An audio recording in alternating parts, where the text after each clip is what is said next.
lorsqu'il y a de l'ambition de croissance, évidemment, on se dit, ça semble évident, il faut avoir une réaction courte par rapport à un événement et donc avoir cette culture du feedback et accueillir du mieux possible une information, un événement. Et mon point ici, c'est de dire que ce n'est pas si évident que ça.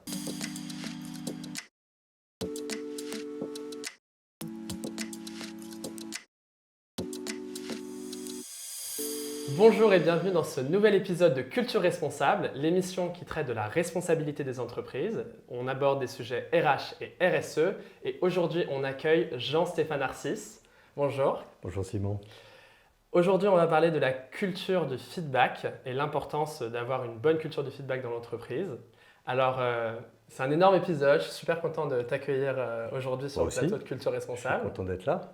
Alors pour te présenter, je vais te faire une brève présentation. Donc, tu es cofondateur et ancien CEO de Talentsoft. Talentsoft, c'est le logiciel leader européen de la gestion des talents. Et tu l'as fondé il y a 15 ans et revendu il y a 2 ans, à Cegid. Absolument. Donc, aujourd'hui, on va parler de culture de feedback. Déjà, on peut peut-être commencer par définir ce terme. Pour toi, qu'est-ce que c'est la culture du feedback et c'est quoi une bonne culture de feedback ? Oui, alors c'est d'autant plus important lorsque on a une entreprise qu'on souhaite agile pour gagner des parts de marché. Donc vraiment, lorsqu'il y a de l'ambition de croissance, évidemment, on se dit, ça semble évident, il faut avoir une réaction courte par rapport à un événement et donc avoir cette culture du feedback et accueillir du mieux possible une information, un événement. Et mon point ici, c'est de dire que ce n'est pas si évident que ça, en fait. Pour quelle raison ? La première idée qui vient ici, c'est qu'il y a beaucoup d'informations qui viennent d'une mauvaise nouvelle. Et dans une entreprise qui est en pleine ébullition, en pleine croissance, où il faut animer tout le monde, ce n'est pas si simple de traiter et d'accueillir une mauvaise nouvelle. Et pourtant, c'est là où souvent, il y a le plus d'informations à prendre, de leçons à tirer et surtout une réaction à faire de telle façon à ce que ça ne se reproduise plus. La réaction générale d'un manager ou d'une entreprise, c'est quoi ? C'est de se détourner, de regarder ailleurs, c'est ça, quand il y a un problème ? Exactement, on le verra en fonction de l'environnement qu'on va donner et de la culture de l'entreprise. On a le risque que cette information, cette mauvaise nouvelle, par exemple la perte d'un client ou un client très insatisfait ou une vente qui ne s'est pas faite ou une présentation qui s'est très mal passée, il est possible, et même je l'ai vu dans beaucoup d'entreprises, que cette information passe sous le tapis et ne parvienne jamais au manager ou au top management. Donc, un exemple, je me souviens d'une entreprise donc, concurrente américaine pour Talentsoft et on a pu avoir cette information que 2 fois, 3 fois de suite, l'entreprise, au final, avait gagné face à Talentsoft. Donc, première réaction, c'est peut-être de crier, c'est pas possible, de mettre un peu toute l'équipe sous tension. Là, l'idée, ça a été d'essayer de bâtir une sorte de rituel, d'accueillir cette mauvaise nouvelle avec finalement les acteurs qui étaient impliqués, mais aussi avec d'autres experts, d'autres équipes, de telle façon à avoir un plan d'action. Et dans le cas précis, on avait, c'est vrai, une expérience utilisateur inférieure pendant un moment. C'est ça toute la beauté des choses, c'est que face à une concurrence exacerbée, en 3 mois, tout l'environnement peut changer. Et donc, on a compris rapidement, grâce à quelques prospects, quelques clients, quelles étaient les différences que notre concurrent avait et qu'on n'avait pas. Et on a fait un plan d'action en incluant le marketing, en incluant évidemment la R&D, en incluant le commercial, de telle façon à ce que 3 mois après, on a pu réagir et on a pu à nouveau être devant. Donc, c'est tout ce circuit-là qu'il faut essayer de ritualiser au sein de l'entreprise. Donc, Ouais. Est-ce que je pense à une chose, parfois dans les valeurs de l'entreprise, surtout dans des jeunes entreprises, on va voir la notion d'être indulgent avec le produit concret, parce qu'en fait c'est un produit tout neuf et par rapport à des concurrents qui sont plus avancés, et ben, finalement il peut y avoir beaucoup de bugs ou il est pas parfait encore. Donc pour une équipe, ça peut être intéressant d'être indulgent vis-à-vis du produit concret et en même temps ambitieux pour se dire, bah, là dans les prochains mois, on va réussir à dépasser la concurrence, à être meilleur. Et ça fait peut-être partie de la culture d'entreprise aussi. Oui, c'est pour ça que je parle de rituel, c'est-à-dire que c'est toujours difficile de dire à un moment donné notre produit est inférieur ici ou notre service n'est pas à la hauteur. Maintenant, le pire, c'est effectivement dans une réunion commerciale d'avoir un représentant du comité de direction qui va dire ce que j'entends est inadmissible, c'est pas normal d'avoir notre client principal qui est sur le point de nous quitter et donc de monter le ton. À partir de là, qu'est-ce qui va se passer? C'est sûr que l'équipe commerciale n'en parlera même plus la prochaine fois. Bien sûr. Donc, et ça se répercute sur la santé mentale des employés. Exactement. Donc cette sécurité psychologique, on va dire, c'est pas d'être indulgent sur le thème on va tout laisser passer, parce que là c'est l'autre extrême, mais c'est d'imposer un rituel. C'est-à-dire qu'on va essayer de tempérer sa réaction, d'imposer une réactivité, hein, le timing est essentiel ici, de telle façon à ce que ceux qui ont participé, qui ont vu effectivement ce client en difficulté ou cette difficulté de service de l'entreprise, puissent travailler avec d'autres départements pour faire un plan d'action et monitorer ce plan d'action rapidement. Donc c'est ça un rituel d'accueil de la mauvaise nouvelle. Alors il y a l'accueil et ensuite peut-être il y a la prise en charge ou la compréhension. Comment le management doit accueillir la mauvaise nouvelle et ensuite comprendre avec l'équipe qu'est-ce qui s'est mal passé, peut-être justement récupérer du feedback, pas externe, pas des clients, mais là des employés. L'idéal, c'est de faire travailler, encore une fois, des équipes avec des compétences différentes. C'est là, de mon expérience, qu'on va avoir la création de valeur la plus importante, justement en réaction à un événement. Donc, c'est pour ça que finalement, et là j'introduis peut-être un nouveau point, c'est que pour cette culture du feedback, pour que ça fonctionne au-delà du mot feedback facile, c'est sans doute travailler sur essayer de réduire les silos. Les silos, dans une entreprise même de quelques centaines de collaborateurs, on peut avoir rapidement 3, 4, 5, 6 groupes qui ne se parlent pas beaucoup, qui ne se parlent pas du tout. Donc c'est impressionnant, mais c'est une réalité presque de la nature humaine qu'il faut absolument combattre en démarrant évidemment par le haut, par le comité de direction. Et il faut tout faire pour essayer de réduire ces silos, parce que sinon, quand vous dites essayez de me trouver une solution à plusieurs équipes avec des compétences multiples, quel est l'intérêt si les équipes ne se parlent jamais? Ça ne va pas se produire. Donc il faut initier le dialogue entre les différentes équipes. Exactement. Mais donc ça, c'est quelque chose qui n'est pas naturel. C'est pas naturel. C'est pas naturel. Alors, je prends un exemple. Moi, j'ai participé à beaucoup de comités de direction. Donc, si on parle déjà du haut de la pyramide, où chacun allait présenter le résultat de sa business unit, où parfois chacun avait des indicateurs de performance opposés. Hein, la direction financière qui va être sur la marge, la direction commerciale, c'est uniquement la top line, le chiffre d'affaires. Et tu as de toute façon déjà des dirigeants qui n'ont pas envie de se parler parce qu'ils sont dans des environnements soit à côté, soit parfois avec même des objectifs contradictoires. Oui, des intérêts différents, ils sont en compétition. Des intérêts parfois. Donc, la première des choses, ce que j'ai essayé de faire autant que possible, c'est de combattre les indicateurs de performance individuelle, de donner les mêmes objectifs d'entreprise aux dirigeants.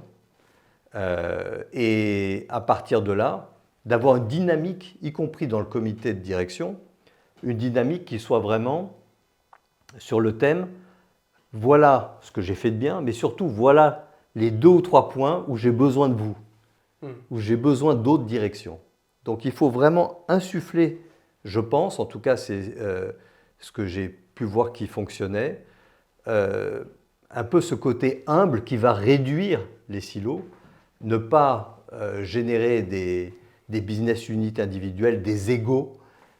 Et ça peut passer par effectivement des objectifs d'entreprise communs, ça peut passer par une dynamique de comité de direction où on va dire, voilà, pour ces 3 ou 4 projets, j'ai besoin de toi, même si tu fais partie d'un autre département.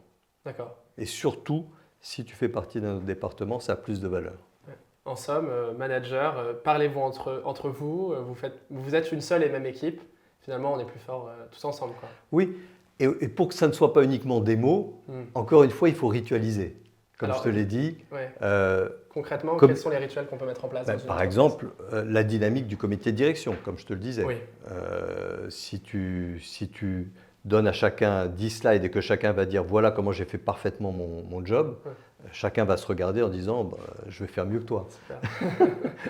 Super. Si tu dis voilà les 2 points un peu plus faibles de ce mois-ci et voilà où j'ai besoin de toi, bon, tu inverses un peu la tendance. Ce qu'on avait fait aussi chez Talentsoft, c'est qu'on avait fait ce qu'on appelait une one page, une seule page où on mettait les 5 à 6 projets clés du semestre. Et là-dessus, chacun avait une responsabilité au sein du comité de direction sur ces projets transverses, avec à chaque fois d'autres départements qui devaient aider. Ceci était connu au niveau de toute l'entreprise. Et puis on se mesurait nous-mêmes, vert, orange, rouge. Donc voilà, il y a un côté transparence et on a les mêmes objectifs sur une seule page. Ce sont des objectifs d'entreprise. Je pense que on a beaucoup parlé en gestion en général du KPI. On va dire une mesure individuelle de performance. Les facteurs clés de succès. Facteurs clés de succès, individualisés parfois. Et Oui. je pense que c'est un faux ami, un mauvais faux ami, disons. Parce que déjà, ça donne une sorte de proxy de ce qui se passe. Donc, tu n'as pas besoin de regarder ce qui se passe dans le détail de mon département. J'ai mes KPI qui te montrent si j'ai bien fait ou pas bien fait. Donc, c'est souvent un rétroviseur. Voilà ce qui s'est passé le trimestre dernier. Toi, tu es plus intéressé par ce qui va arriver. Mais surtout, plus tu individualises, encore une fois, moins tu arrives à avoir cette connivence, cette communication entre départements qui est essentielle pour réagir au feedback, aux signaux forts, aux signaux faibles de ton marché, qui sont si importants quand tu veux développer et prendre des parts de marché. Alors, tu parles de KPI, mais les KPI peuvent être vus à l'échelle individuelle, mais aussi à l'échelle du groupe et peut-être de l'entreprise. Est-ce que pour toi, les KPI, c'est vraiment siloté? On peut aussi on peut créer des KPI qui permettent de rassembler, d'avoir une politique commune, d'avancer ensemble. 100%. C'est pour ça que moi, je parlais plutôt d'indicateurs d'aventure d'entreprise. Plutôt que, donc voilà, je disais, chaque semestre, il y a une aventure d'entreprise qui se reflète sur 5-6 projets. De façon transparente, on dit vert, rouge, orange si on y est bon. Mais on abandonne cette mesure individualisée, qui semble une bonne idée. Si quelqu'un vraiment fait un effort supplémentaire, oui, pourquoi pas l'incentiver, il faut trouver un moyen. Mais l'essentiel, c'est d'aligner autant que faire se peut les managers, le comité de direction, à travers une aventure d'entreprise qui a ses propres indicateurs. Donc 100%, c'est après avoir fait beaucoup d'essais et d'erreurs qu'on en est arrivé à avoir quelque chose de plus efficace, de plus percutant, comme ça. Ça, il faut créer cette dynamique. On parle de la culture du feedback, de la rétroaction. Donc évidemment, tu parlais de rétroviseur tout à l'heure. Tu regardes dans le rétroviseur, tu vois ce qui s'est passé, mais l'objectif, c'est de s'améliorer pour la suite, quoi. Ces indicateurs-là, ils doivent permettre d'être actualisés. Peut-être aussi parce que c'est majoritairement des indicateurs quantitatifs. On peut aussi imaginer des indicateurs qualitatifs avec des avis, des témoignages de différentes équipes pour dire voilà ce qui s'est bien passé, voilà ce qui s'est mal passé. Comment tu vois les choses? Oui, alors, tu as tout à fait raison. Ce n'est pas obligatoirement des indicateurs financiers ou de bilan ou autres. Mm. On va parler ici, par exemple, et il y a des tas de façons de mesurer ça, des 360 ou des retours clients, on appelle ça parfois le NPS, Bien donc sûr. mesure de satisfaction client, mesure de satisfaction employé. Mm. Donc, tout ça est nécessaire, y compris quand on a une aventure d'entreprise, comme je le disais, c'est surtout sur des projets. Mm. Et il faut avoir la capacité de dire, ce projet, oui, c'est bien passé sur des critères quantitatifs, mais aussi des critères qualitatifs. Donc, satisfaction en étant un évident. Voilà. Tout ça commence à exister dans l'entreprise, de pouvoir capter cette information quantitative, qualitative, au sein des clients, au sein des collaborateurs. Mais encore faut-il qu'il y ait ce terreau de culture d'entreprise qui vise, encore une fois, à ce que les différents départements communiquent entre eux, de ce que spontanément, ceux qui sont sur le terrain puissent remonter une information, une bonne, il faut aussi prendre des choses pour qu'on gagne, des mauvaises, pourquoi est-ce qu'un client est en difficulté, pourquoi est-ce qu'on a une mauvaise, justement, satisfaction, client ou collaborateur. Et les solutions, souvent, viennent d'un groupe multi-compétences, multi-départements. C'est ça qui est important. C'est pour ça que, pour moi, casser les silos et culture du feedback sont tellement liés. Oui, tout à fait. Donc finalement, accueillir une mauvaise nouvelle, mais pouvoir l'interpréter et puis derrière mettre en place des actions pour que cette mauvaise nouvelle ne se reproduise pas. Je donne un exemple.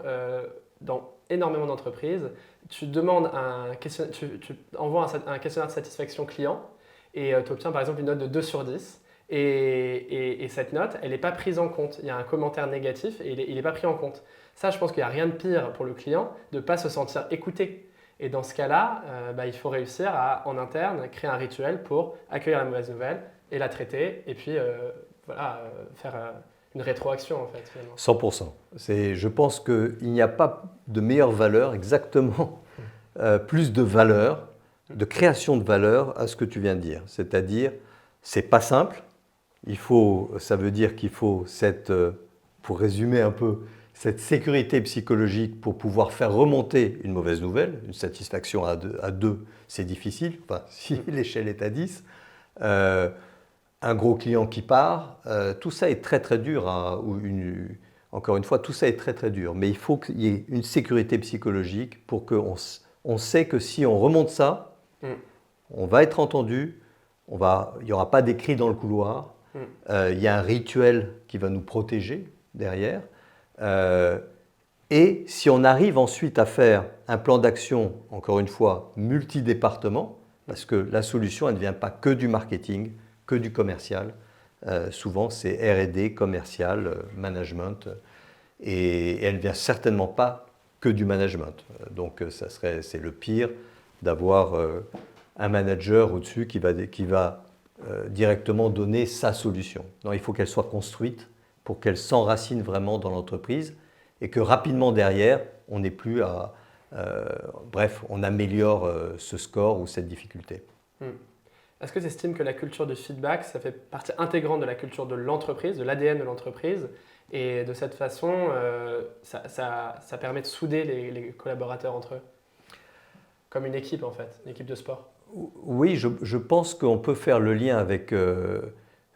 une équipe de sport doit être capable, après un match décevant, de se réunir, de comprendre, de faire une introspection et de prendre, on va dire, toutes les compétences qu'il y a dans l'équipe. Ouais. Encore une fois, si on fait le parallèle, quand je parle de silo, il faut s'imaginer une équipe de football avec, par exemple, 3 ou 4 joueurs qui ne se passent pas la balle. Ouais. Est-ce qu'on peut vraiment gagner? Peut-être faire des matchs corrects, mais être en première division, sûrement pas. Donc, c'est pour ça que je dis, pour moi, il faut passer ces différentes étapes, c'est-à-dire baisser ces silos au minimum, maximiser cette sécurité psychologique, monter ces rituels, donner l'exemple avec un comité de direction justement qui va parler de j'ai besoin de toi et voilà les points d'amélioration plutôt que voilà ce que j'ai fait au mieux. Et si on met ça en place, oui, je pense qu'on va pouvoir monter en première division, gagner des parts de marché et faire finalement une organisation plus agile, ce qui est un peu l'idée derrière tout ça. L'idée, ce n'est pas uniquement le mot feedback ou le mot silo, c'est plutôt derrière une organisation agile où on se sent écouté, mais surtout où on gagne aussi des parts de marché, où on se développe. D'accord, très bien. Je voulais faire le parallèle avec Talentsoft, avec la success story à laquelle tu es à l'origine de Talentsoft. Les produits que vous avez créés pour la gestion des talents et pour la gestion du capital humain, comme on dit, c'est des outils qui permettent d'avoir une meilleure transparence sur la gestion des candidats, la gestion des talents, etc. Gestion des talents. Est-ce que cette transparence, ça permet justement ça contribue à cette culture? Oui, tu as raison de revenir là-dessus. Nous, on avait cette chance finalement d'aligner ce qu'on proposait comme solution à nos clients, DRH et organisations, avec ce qu'on appliquait en interne. Donc avec une organisation qui a démarré à 3 personnes et une douzaine d'années après, on était 700 collaborateurs dans une douzaine de pays. Donc il fallait bien s'appliquer à nous-mêmes aussi tout ce qu'on proposait. Et effectivement, il y a une quinzaine d'années, même si on disait souvent, j'entendais souvent, notre meilleur actif, ce sont les collaborateurs, mais dans les faits, de façon incroyable, il y avait très très peu d'informations et très très peu, on va dire, de règles du jeu sur tout l'agenda RH. C'est-à-dire les revues d'objectifs n'étaient pas vraiment, on va dire, cadrées tant que ça. Donc chaque manager faisait un petit peu ce qu'il souhaitait. Parfois la revue de talent, savoir qui pouvait succéder à qui était un talent clé ou un expert clé. Il n'y avait pas de traçabilité de ça. Donc revue d'objectifs, entretien annuel, revue de talent, revue de salaire, quand même un processus incroyable qui pendant plusieurs semaines met à genoux parfois toute une organisation. Les augmentations de salaire, tout ça a été fait vraiment de façon empirique. Voilà. Donc ces systèmes ont donné, on va dire, plus de transparence avec cette notion de règle du jeu et à objectiver un peu cet agenda RH. Et c'est vrai que Talentsoft a beaucoup surfé là-dessus et a apporté peut-être une petite pierre sur laquelle ensuite on peut développer une culture plus saine au sein d'organisations. D'accord. Talentsoft, c'est un pionnier en termes de SIRH et de la gestion des recrutements et des candidats et des talents. C'est vrai que quand on a démarré, beaucoup de dossiers collaborateurs, c'était des dossiers papier ou Excel. Et même pour des entreprises du SBF 120, ils avaient des milliers d'entretiens annuels sur papier qu'il fallait signer, qu'il fallait mettre dans une armoire. Ouais. Bon, ça paraît préhistorique, mais il y a 15 ans, c'était le cas. Donc à partir de là, on s'est dit que les clients étaient, on va dire, les directions commerciales étaient bien équipées. On savait exactement ce qu'un client avait fait il y a 2 ans et les clients clés. Et donc toute cette notion de gestion de la relation client s'était bien développée. Ouais. Donc on a eu cette intuition il y a 15 ans de dire sans doute que cette gestion de la relation collaborateur et de remplacer le client par collaborateur, ça allait venir. Et donc c'était ça l'intuition de départ de Talentsoft. Je fais un parallèle d'ailleurs parce qu'aujourd'hui on a toujours parlé de marketing et des marques, mais pas vraiment du marketing de l'entreprise. Aujourd'hui, la marque employeur, c'est quelque chose qui explose, qui est beaucoup plus considéré qu'avant. Et un consommateur ou un client va beaucoup plus regarder finalement l'image de l'entreprise en elle-même. C'est-à-dire comment elle traite ses employés, comment elle communique avec ses différentes parties prenantes, où est-ce qu'elle fait ses achats, etc. Donc finalement, cette marque employeur forte, le fait d'avoir une transparence avec les candidats et les collaborateurs, ça contribue aussi au développement commercial. Oui, c'est vrai qu'aujourd'hui, encore une fois, on peut parler de collaborateurs consommateurs ou de Oui, collaborateurs clients. Donc tout ce qui est vrai dans le monde du plus commercial ou même du e-commerce semble vrai dans le monde de la RH et des collaborateurs. Autrement dit, transparence un petit peu via les réseaux sociaux, via des applications sur quelle est la culture de l'entreprise, est-ce que le management, quelle est sa façon de travailler. Et c'est comme ça que les candidats de plus en plus vont se renseigner. Donc voilà, je pense que là, on a vraiment passé un cap mm, et l'entreprise doit être transparente vis-à-vis pour attirer le plus possible. Il faut qu'il y ait un alignement un peu euh, entre ce qui se passe vraiment dans l'entreprise et les convictions de l'entreprise pour attirer les meilleurs clients et talents, pardon. Mais bon, client et talent, du coup. talent client, exactement. Client et talent. Est-ce que tu penses qu'aujourd'hui, le monde des RH doit aller encore plus loin? Est-ce qu'il y a des nouveaux champs à explorer? Ben, je pense que il y a. J'ai beaucoup parlé un peu d'organisation agile, de prise de part de marché, mais il y a aussi une révolution à faire dans les grands groupes, de telle façon à ce qu'eux aussi, ils peuvent être concurrencés en quelques trimestres par de nouveaux produits, de nouveaux concurrents. Et je pense qu'ils doivent acquérir aussi plus d'agilité. Donc tout ce que j'ai essayé de dire avec moins de silos, moins de politique, un comité de direction qui met en avant plus les points d'amélioration, y compris de façon transparente face à tous les collaborateurs. Je pense que les grandes organisations qui vont prendre peut-être ces bonnes pratiques de plus en plus et les mêler à leur culture existante seront les gagnants et certainement iront plus vite que d'autres. D'accord. Et du coup, est-ce que enfin, c'est quoi tes conseils principaux que tu pourrais donner à une entreprise aujourd'hui pour vraiment mettre la culture du feedback au centre des préoccupations? Alors, même si ce n'est pas au centre des préoccupations, je dirais la première des choses, commencer certainement par le haut, par le comité de direction, et s'assurer de diminuer le niveau des silos. Je pense que ça doit résonner pour certains. Euh, Comment, encore une fois, s'assurer que tout le monde est mesuré peut-être sur des objectifs d'aventure d'entreprise, première chose. Deuxième chose, mettre en avant et valoriser lorsque un département aide un autre département. Donc, favoriser un peu ce réflexe. Donc, commencer là-dessus. Ensuite, certainement, pousser et valoriser, encore une fois, les rituels liés sans doute à certains événements, encore une fois, comme je disais, le gain d'une affaire ou peut-être justement la perte d'un client. Qu'est-ce que l'on fait? Et s'assurer que dans ce rituel, on décrit bien une mise en dynamique multi-départements, multi-compétences et une réactivité. Voilà. Déjà, avec ces deux aspects-là, je pense qu'on va pouvoir gagner, même si dire que le feedback est essentiel ne fait pas tout. Mais avec peut-être ces deux aspects-là, je pense qu'on gagne déjà pas mal en agilité et donc en rapidité de réaction. Très bien. Eh ben, merci pour ça. Est-ce que tu as une ressource à nous conseiller? Je ne sais pas, un livre que tu as lu, une ressource que tu as vue, quelqu'un à écouter?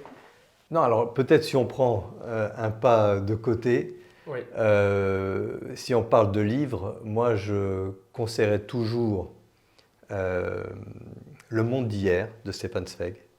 Pourquoi? Parce que ça met en avant le fait qu'il faut se battre pour des démocraties européennes, dans le cas de Stefan Zweig, euh, parce que c'est là finalement où on peut donner un feedback. Il faut ne pas l'oublier qu'on a cette chance de pouvoir le donner, un feedback négatif par rapport à nos gouvernants et par rapport à tout ce qui nous entoure. Donc relisez Le monde d'hier de Stefan Zweig. super. Et donc, créer une entreprise à l'image d'une démocratie, en fait. Ça, Oui, c'est ton c'est message. pas une démocratie parfaite, Oui, mais voilà, si c'est une démocratie où, voilà, si c'est finalement une autocratie où on va avoir un manager qui, qui est toxique. même s'il n'est pas toxique, mais parfois la culture fait que les mauvaises nouvelles ne remontent pas. Et donc, on va pouvoir manager dans sa tour d'ivoire, mais sans vraiment prendre en compte toutes les compétences et toute la réalité du terrain. Tu veux réinstaurer de la transparence au sein de l'entreprise pour que finalement on puisse parler à tous les niveaux, on puisse parler et qu'il y ait une parole libérée. Enfin, c'est de ce que Oui, je comprends. tu as raison de le dire. Parfois, je me souviens d'avoir eu de certains managers cette réflexion de dire, tiens, tu as été voir en tant que CEO mon équipe en direct, j'aurais aimé être informé. Oui. Je pense que ce type de réaction n'a pas lieu d'être dans une organisation qui se veut agile. Il faut vraiment que n'importe quel manager puisse parler à n'importe qui d'une équipe. C'est ce foisonnement qui est important. Pas si facile que ça aujourd'hui où évidemment on peut travailler de chez soi, mais il faut l'organiser. Et c'est une richesse, c'est un actif important à préserver. Ouais. Enfin, j'apprends énormément aussi de ça. Nous, on est une petite entreprise, mais enfin, même à l'échelle de notre dizaine de personnes en interne, on met en place des rituels, des process pour du feedback interne, du feedback externe aussi avec les clients, ce qui permet en fait que dès qu'il y a une mauvaise nouvelle ou quelque chose qui ne se passe pas bien, de pouvoir corriger le tir, mais le plus rapidement possible. Et ça sur des aspects plus qualitatifs et quantitatifs. Ce qui permet ensuite de récupérer la data, de voir ce qui s'est bien passé, ce qui s'est mal passé, à quel moment. Exactement. Et si on arrive à appliquer ça à une échelle de plusieurs centaines ou plusieurs milliers, pourquoi pas collaborateurs, voilà, c'est sûr que c'est l'entreprise gagnante sur laquelle il faut miser et sur laquelle peut-être il fait bon travailler. Même si c'est toujours plus dur quand tu es 700 collaborateurs chez Talentsoft, c'est ça? 700 collaborateurs, encore une fois, c'est quand même beaucoup plus dur. Ça reste une entreprise modeste, mais tout de suite, on a pu aborder quand même des problématiques qu'on rencontre sur des entreprises de plus grosse taille. Et je crois que c'est le rôle du manager d'essayer, même dans un environnement un peu plus complexe, de dire exactement, de mettre en place ce que tu viens de décrire. Je pense que c'est toi qui es modeste aussi. Voilà. Je voulais savoir, à qui tu penses qu'on pourrait inviter sur le plateau de Culture Responsable? Alors, moi, il y a plusieurs DRH qui nous ont aidés par leur vision, tout en étant proches du terrain, profondément humains, mais en même temps stratégiques. Donc, pour en citer un, je citerai Pierre-Marie Argouarche, qui est le DRH, mais qui a eu aussi d'autres fonctions au comité de direction de la Française des Jeux. Et voilà, donc il a vraiment un double profil, expert de l'ARH, mais en même temps une vue stratégique, beaucoup d'idées innovantes. Donc, ça serait, je pense, un bon speaker pour les prochaines sessions. D'accord, et on lui proposera alors. Merci Stéphane infiniment pour ton temps et tes précieux conseils. Merci Simon. Merci. Et merci à vous aussi d'être resté jusqu'à la fin pour ce super épisode avec Stéphane Arcis. J'espère que vous avez appris beaucoup de choses. Je vous propose de partager cet épisode à un maximum de personnes pour donner l'exemple à d'autres entreprises. Et puis, on est preneur de feedback aussi, donc on aimerait bien avoir vos commentaires pour comprendre comment s'améliorer. Et je vous dis à bientôt pour un nouvel épisode de Culture Responsable.